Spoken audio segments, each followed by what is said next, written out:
কালী পুজোর আগের দিন কী কী করেছিলাম সেই ব্লগটা তো তোমাদের সাথে অলরেডি আমি শেয়ার করে দিয়েছি। তো কালী পুজোর দিন কী কী করলাম এবার সেটা তোমাদের সাথে শেয়ার করব। তো কালী পুজোর দিন দুপুরবেলায় এ বাড়িতে এসেছিলাম অর্থাৎ মায়ের কাছে। তো আসার পর লাইটগুলো সেট করা হলো। সেট করার পর বিকেল বিকেল আমি রান্না করছি। রান্না হবে নানপুরি, ছোলার ডাল আর বাঁধাকপির তরকারি। তাড়াতাড়ি রান্না করছিলাম কারণ এগুলো কমপ্লিট করে এবাড়ির মোমবাতিগুলো জ্বালিয়ে যাব আমার শ্বশুরবাড়িতে, সেখানে মোমবাতি জ্বালাতে।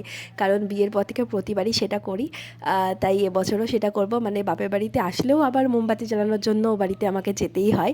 তো তারপর একটু সন্ধে হতেই বোন সব আলোগুলো জ্বালিয়ে দিয়েছে আর মোমবাতিগুলোও জ্বালিয়ে দিয়েছে। আর চারিদিকটা যেন আলোয় আলোয় ভরে ওঠে না, কালী পুজোর দিন খুব সুন্দর লাগে দেখতে।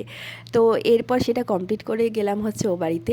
ও বাড়িতে গিয়ে লাইটগুলো সেট করার পর যখন জ্বালানো হয়েছিল খুব সুন্দর দেখতে লাগছিল। আর তারপর বোন, আমি, মা, রুবাই সবাই মিলে এবার মোমবাতি জ্বালানোর কাজে লেগেছিলাম।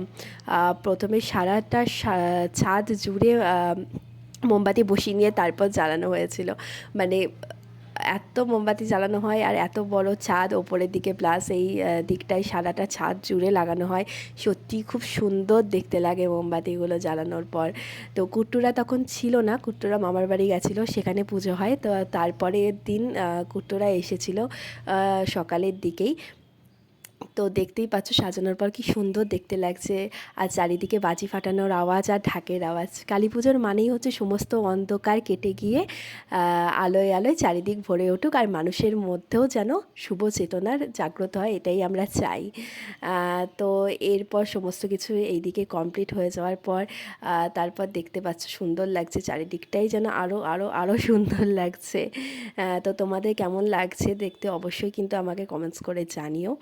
তো এরপর আমি আর বোন যখন বাড়ি আসলাম তারপরে গিয়েছিলাম ভাইফোঁটার জন্য মিষ্টি কিনতে, কারণ তখন মিষ্টি না কিনলে কিন্তু মানে শেষে পাওয়া যায় না।